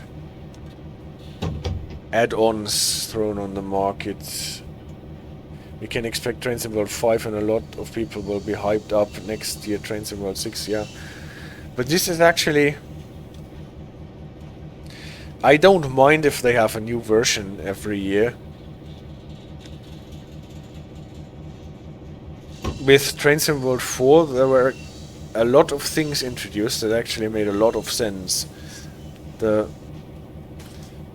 more annoying thing is that not a lot of what did not work after the release of Train Sim World 4 has been fixed so far.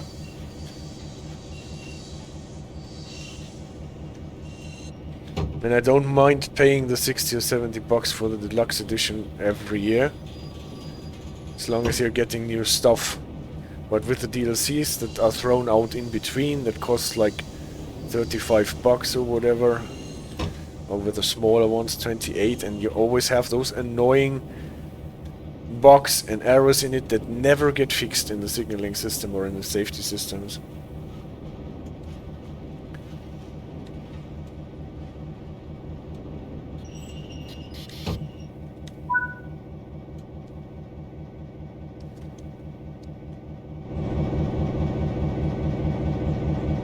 So, where are we supposed to go? Probably the other way around. Okay, now we are going all the way through the yard. And then here is a signal that gets us through the line that comes from Fremont back to the position where we came from. So, again, all the way back through the yard and station and tracks. Now we're actually going forward. Maybe we should have some lights on that end too. Dim is then okay for this direction.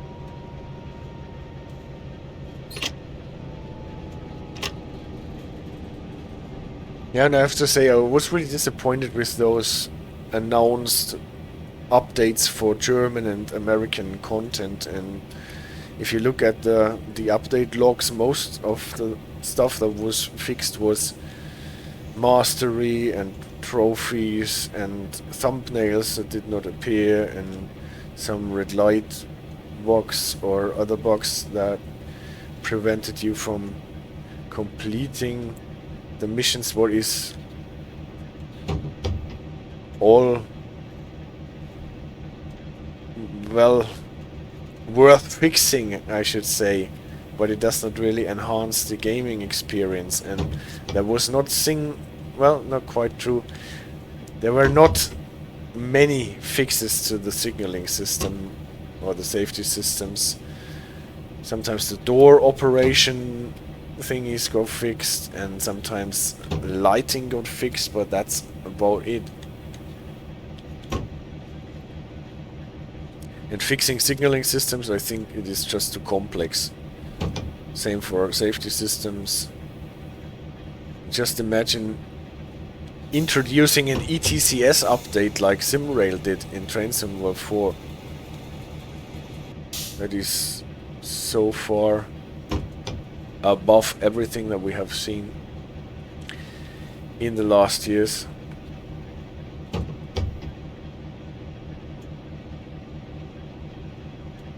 And still the look and feel of the game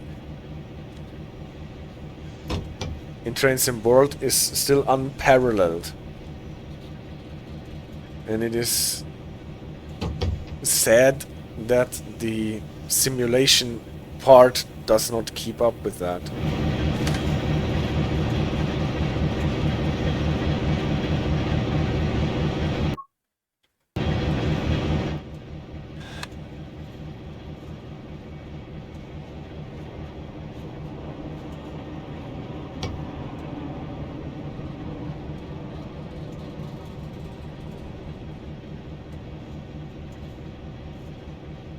And if so, there will be lots of bugs.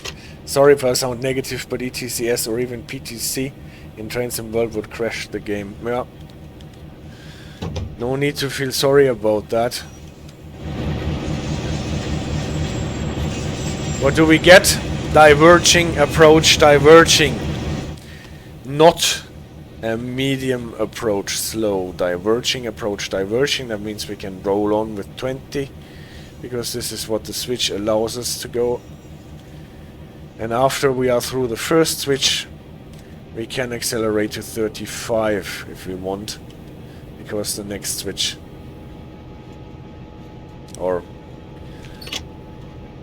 because the next switch will be faster.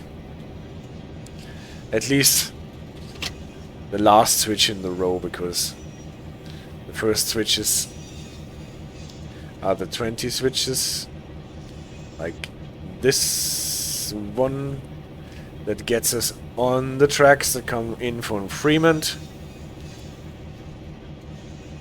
and this is also a 20 switch that gets us to the tracks that come from San Francisco, and here the next signal with the diverging approach means we're going across the switch that allows us to go 35 here, but we don't want really to accelerate because we have to stop soonish anyway here on the crossover.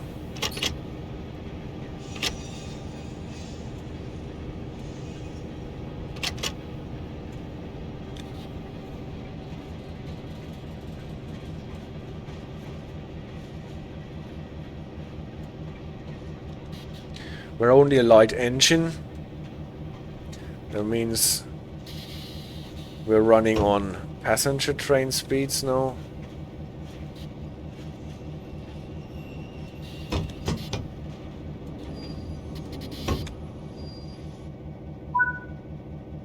Probably we have to turn around again. Yes, and now we're going to the right towards our maintenance facility here, as we can see. Let's see if we can actually get there, even with all the delay. Now we're not... Now we are getting a diverging at this signal, not a diverging approach diverging, but a diverging only. An approach nonsense. This is an approach diverging. This is not diverging right now. We are not going across the crossover, but we are going through the station and are diverging at the end. So at least if they don't tell us the speed, the signal is telling us where we are going. We are not going across the crossover, we are going straight through Santa Clara station.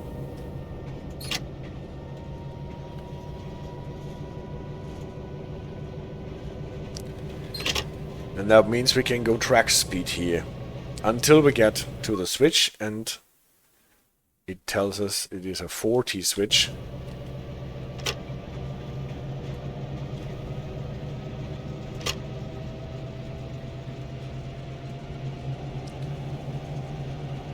So we can actually go quite fast with our little switcher.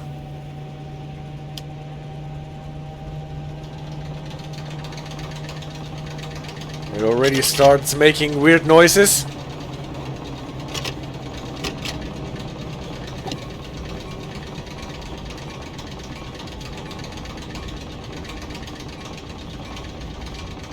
So here's the signal where we don't really need to slow down that much. We get a diverging approach 40, since we are running on passenger values, so quite okay. And the switch allows us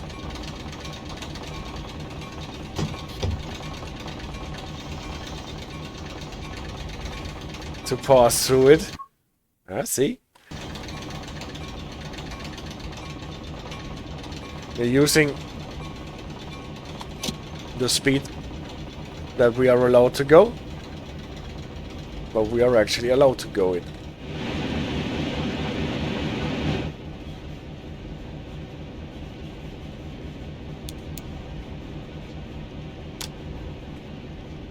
Better have the bright lights in the direction that we are traveling. But then we were told to be prepared to stop at the next signal. So this is what we're doing. We're preparing to stop at the next signal.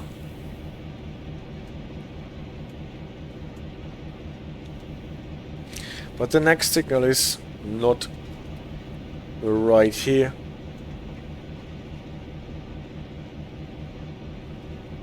Here's the reduction to 40 for passenger trains, 25 for freight trains.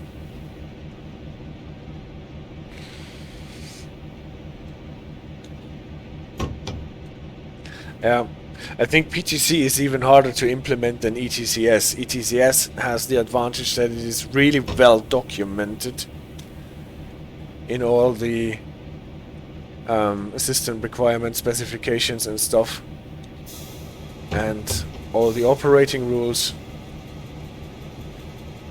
So this must be something that can be implemented. PTC,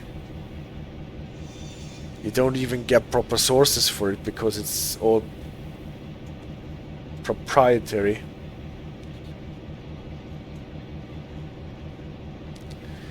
So we are getting closer to this little station that is not used typically, and we can already see that our signal is not showing us a red, but it is giving us again a diverging approach.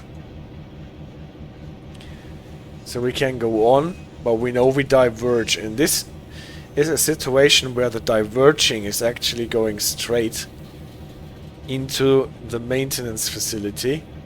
We have to check what speed we are allowed to go. 10 at this switch. That means slow down before we had the switch to 10. 10 please, 10, thank you.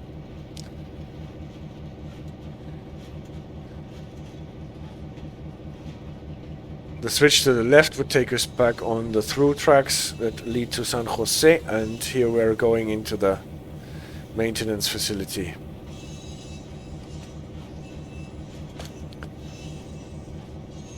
Where we're probably supposed to stable our little switcher, because this is where it lives. Maybe we have to take care of the switches, that they are set properly. So I think this is alright. If I remember correctly, we have to go uphill a bit here. This is the... forgot the full and correct name of this facility. This is the central maintenance facility for Caltrain. And a couple of train sets are already stable there. They have a washing site here on the left. And somewhere around here the limit drops to 5. I think at the next switch it does drop. Yeah, it is not dropped yet. So we have to slow down to 5.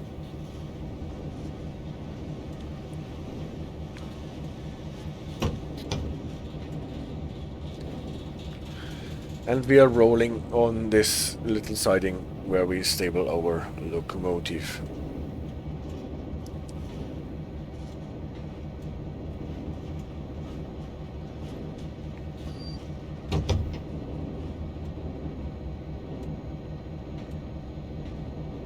How many train sets they have here.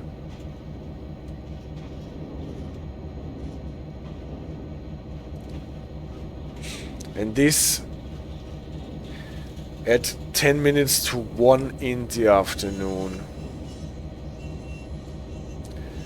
Look how beautifully the sun is reflected here. And how they all have their lights on in full bloom. A glare. Yeah, but the light effects are quite nice.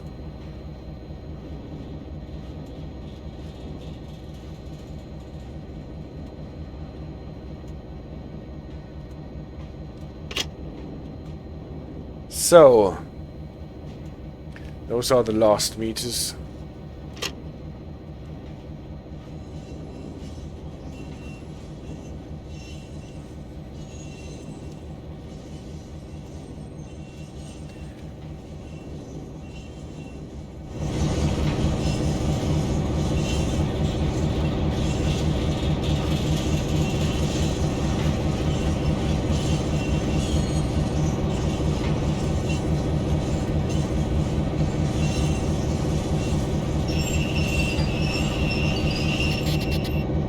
Here we are.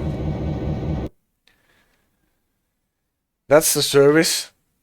A really nice service in my opinion, and gave us the opportunity to compare loads of different signal aspects from the speed signaling and the route signaling system that is used in this DLC and is used from what I know in real life on this Caltrain route as well. So, we leave the switcher here. Unfortunately, it is only living here in California. And with this nice look on all the trains that are living here in this maintenance facility, I say thank you for staying with me, for bearing with me with this old DLC, with this American signaling topic. Now I have had 3 streams about the Caltrain signaling system, and I think we covered most of it now. Only thing that we have not done properly is the whistling board and rule 14L, but maybe this is a different thing. It's not necessarily something that is connected with Caltrain altogether.